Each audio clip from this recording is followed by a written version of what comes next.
Aqui, olha, história sendo feita, né, com o Palmeiras, melhor campanha da história da fase de grupos da Libertadores da América. Primeiro, Palmeiras agora, 18 pontos, saldo de gols, 22.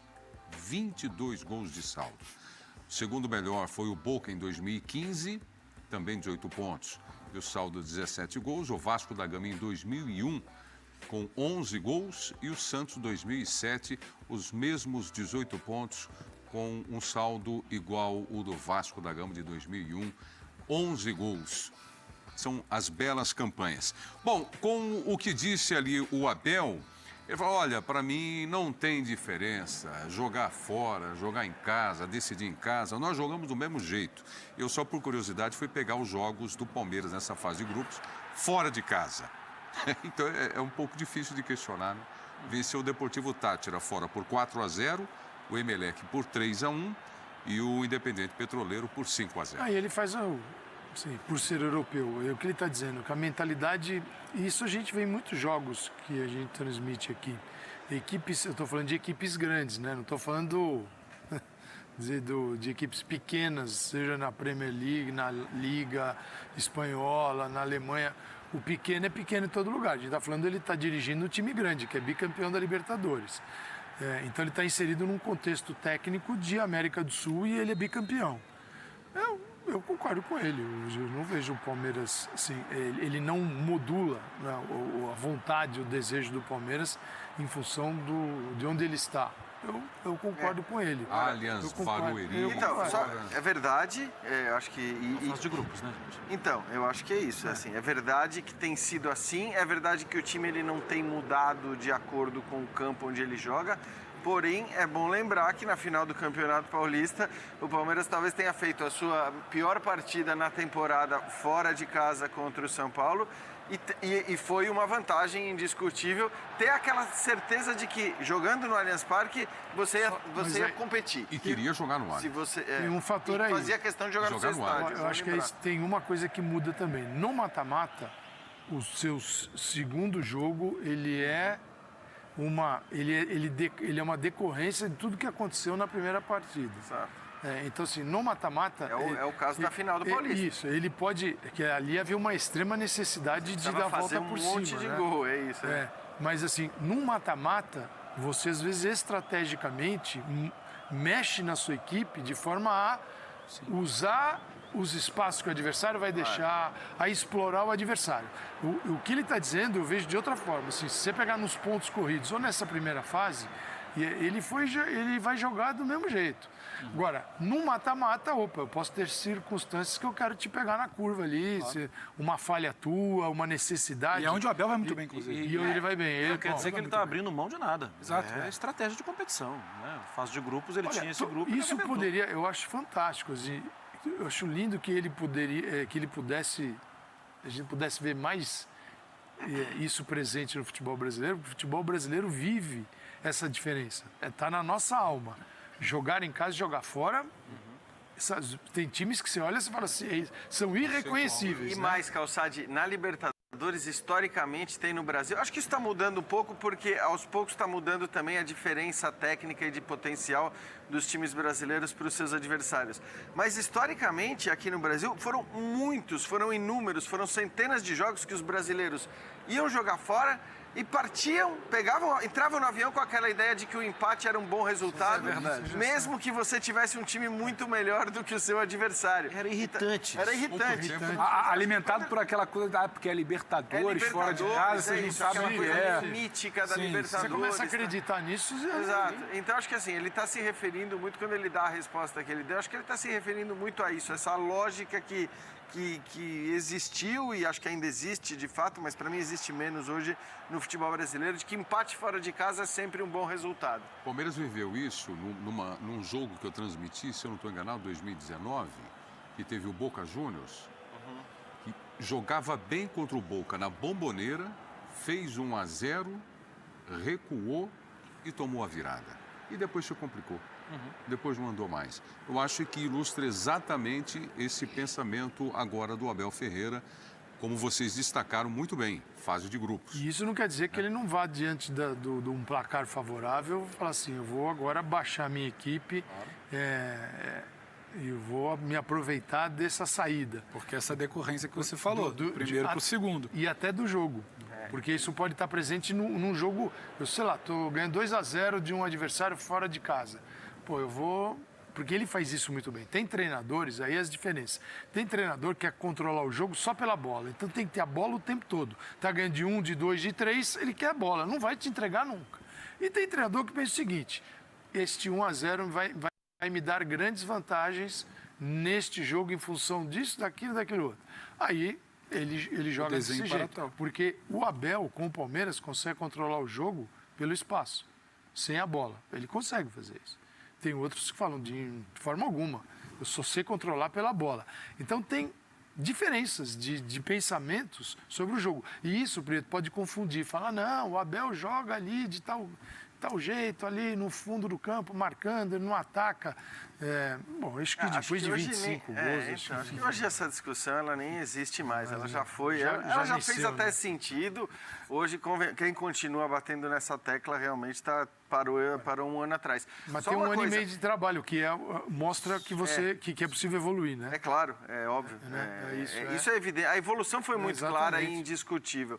Eu só queria dizer que, assim, eu acho que entendo o discurso dele e tal, mas acho até que ele preza essa vantagem que ele conseguiu da melhor campanha. Porque se ele não prezasse, eu confesso que eu me surpreendi a hora que eu vi a escalação. De novo, ele escala um time muito próximo do time titular, muito próximo da força máxima, num jogo em que você está... Tudo bem, hoje é terça-feira, agora já é quarta, mas o jogo na terça-feira e você tem o Santos só no final de semana.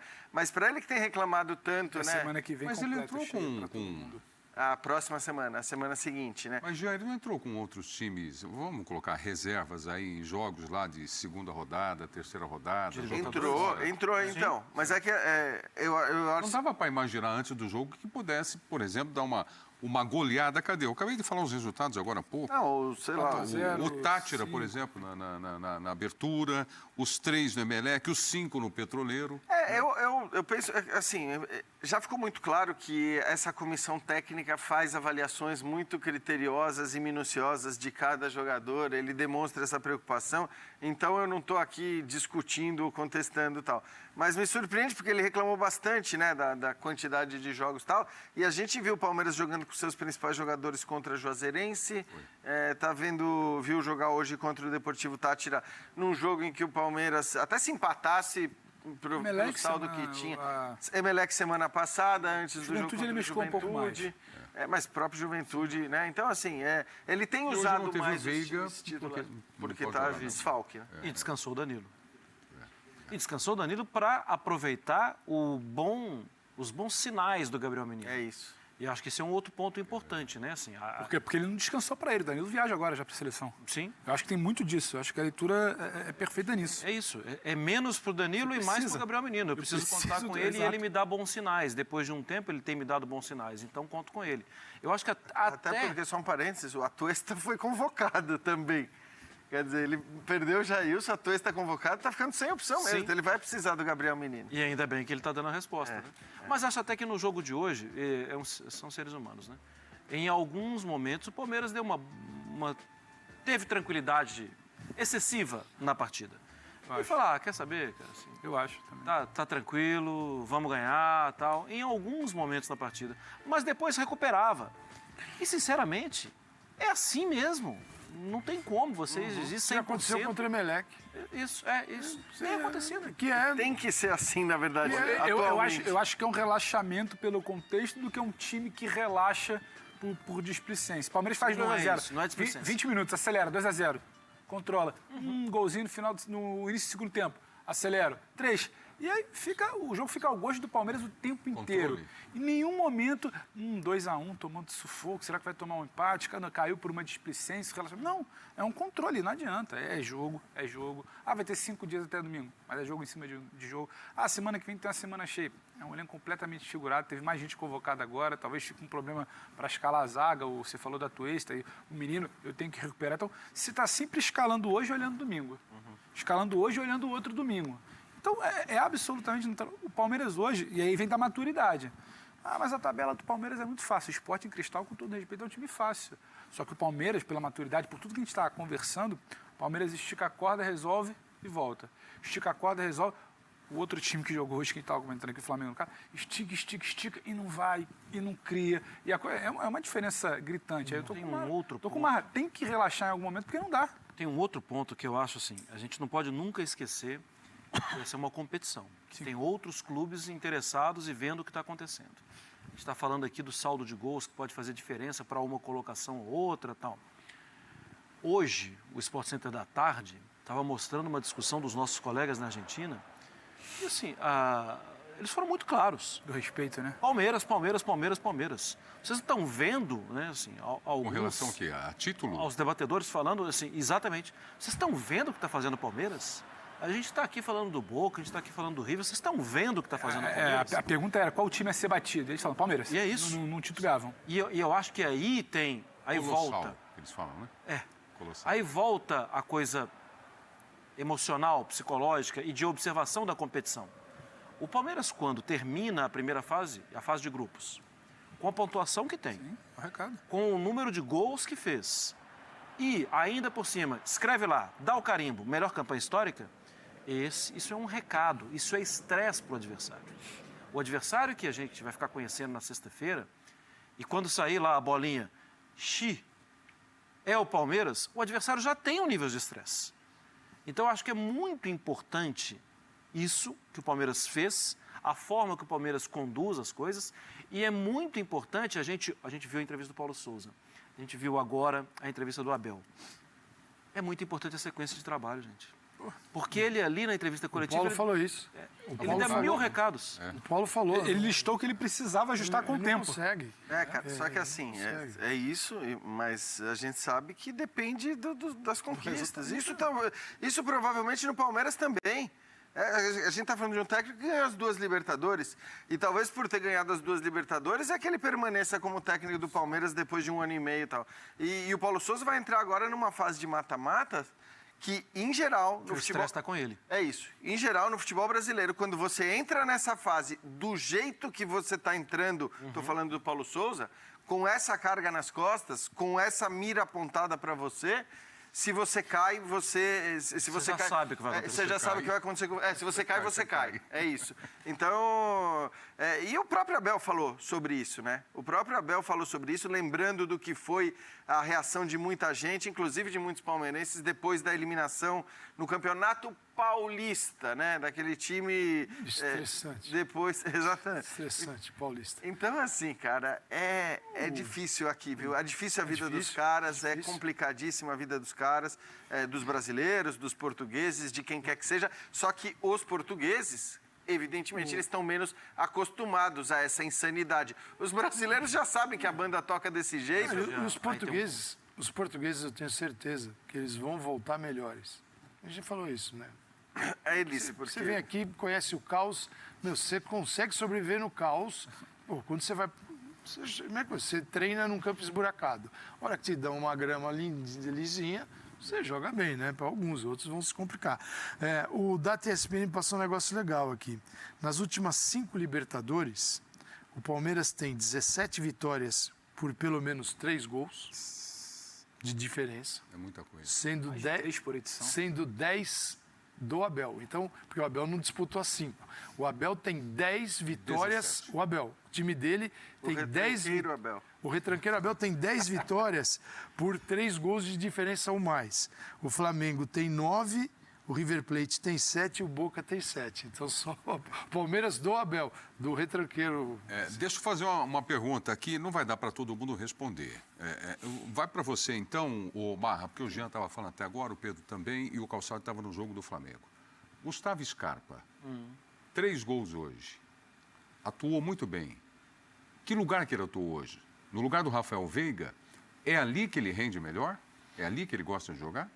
Mas se a questão é, eu gosto dali, eu quero ali, então é o seguinte, não vai rolar. Não gosta de mais nada, só isso. Assim, o Veiga é titular absoluto, na hora que ele quiser jogar. Acho que é muito legal que o Abel transforma os jogadores. O Zé Rafael é uma grande demonstração disso. Né? Um jogador completamente diferente com o Abel. E o Scarpa, ele pode ser muito útil em diversos lugares. Eu concordo. Ele tem dado sinais bem legais ali por dentro. Mas o próprio Veiga, em algum momento na Libertadores passada, ele estava jogando... Na anterior, não na passada, na anterior. Ele estava jogando pertinho do lateral ali pela esquerda. Então, assim, Mas mesmo evolução. aberto pela esquerda, recentemente ele estava jogando muito bem. Ele Aí já foi caiu até de 9 em produção. alguns momentos. No Mundial. Verdade. Ele era mais adiantado com o 9. É o copo. Os caras sabem, Preto, não só terminando. Os caras sabem que não dá para bater boca com o treinador hoje em dia. Ele ganhou esse direito. E eles sabem que ele é um gerenciador da carreira deles. E ele vai fazer bem a eles. Só queria fazer uma observação, só rapidinho. Ele, quando fala, eu como treinador europeu, então não olho se eu estou jogando em casa ou fora, tem outra coisa. A administração dele, desse elenco, ela é bem europeia. Porque é um elenco mais curto, se trabalha com elencos curtos na Europa, não tem aquela história, não, eles têm 2 times, não é verdade. Os elencos são curtos, porque você consegue botar os caras para jogar mais tempo em função da quantidade menor de jogos. Ele tem esse elenco curto num calendário que não é o da Europa. Então, operar isso nesse calendário realmente é uma habilidade que precisa ser reconhecida. Diretor, uma frase só, um elogio pro Rafael Navarro. Eu ia falar, essa menção rosa pra mim hoje. Porque ele fez uma partida de centroavante inteligente. Assim, não fez gol, mas fez uma belíssima partida como centroavante inteligente. Só pra completar uma frase do Jean. Vocês estão me enrolando. Não, é rapidinho. Eu acho que é importante. Só uma cumprimento. Pra mim, talvez do que pode entregar, do que vinha sendo, do que termina essa primeira fase, é o grande achado do Abel. Além dessa situação do Scarpa, que eu vejo muito menos como problema, muito mais como, opa, tem um nome para descansar o Veiga, Essa era o a Scarpa frase? por ali. Não, só a situação do Navarro. A frase é o grande achado do que poderia render, do que esperava e do que entrega no final dessa primeira fase. Alguém tem mais uma frase? Emelec... Foi rápido, vai. Emelec, segundo lugar do grupo, com o Palmeiras. Você sabe que o sorteio sexta-feira, que nós vamos mostrar ao vivo aqui, do meio-dia, de repente pode rolar Palmeiras e De Emelec. repente, não. Você jurou que pra mim que vai ser isso, hein? Não. Só aquele seu palpite, aquela sua... Olha que pode ser por conta Premonição do do- grupo. Porque tem Ah, gente que mas fala, deve ser não vai Emelec, ser o deve mesmo ser grupo Emelec. e tal. Aberto. Primeiro contra segundo colocado e Qualquer vamos um. em frente. Eu adoro palpite de sorteio. Tem muita gente que dá Baseado em palpite quê, de Jean? sorteio. Nada. São premonições. Dá até pra fazer bolão de sorteio. Isso é ótimo. Fazer bolão. Nós vamos fazer durante o intervalo.